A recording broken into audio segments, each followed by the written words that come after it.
तर मुंबईच्या सायन रेल्वे स्टेशनवर पाणी साचलेलं आहे। प्रचंड पाऊस सुरू आहे त्यामुळे वाहतूकही मंदावली आहे। मुंबईतल्या सायन स्टेशनवर रेल्वे ट्रॅकवर पाणी साचले त्यामुळे लोकलचा वेग कमी झालेला आहे। उपनगरीय सेवेवरही या पावसाचा परिणाम झालाय।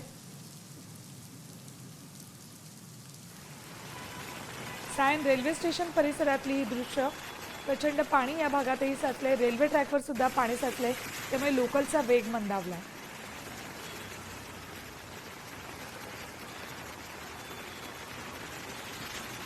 तर ही आत्ताची दृश्य बघतोय आपण, कुठल्या नदीची नाही तर ही जुहू तारा रोड परिसरातले दृश्य आहेत। गाड्या पाण्यात आहे, तिथे संपूर्ण रस्त्यावर पाणी साचले। समुद्रापासून अगदी जवळ असलेला हा भाग, प्रचंड पाऊस सुरू आहे। पावसामुळे इथे रस्त्यावर पाणी साचलेलं आहे।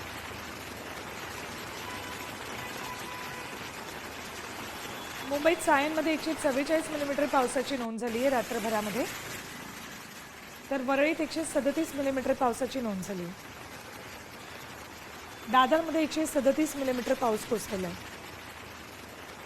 मरोळमध्ये 216 मिलीमीटर पाऊस पडलाय। सांताक्रूजमध्ये 213 मिलीमीटर पावसाची नोंद झाली आहे।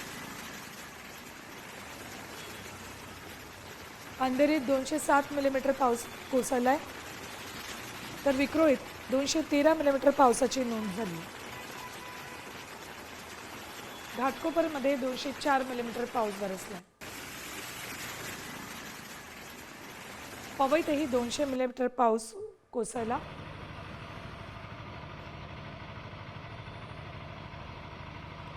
तर मुंबईचा सखल आता isakal.com आहे देशातील नंबर 1 ची मराठी न्यूज वेबसाईट।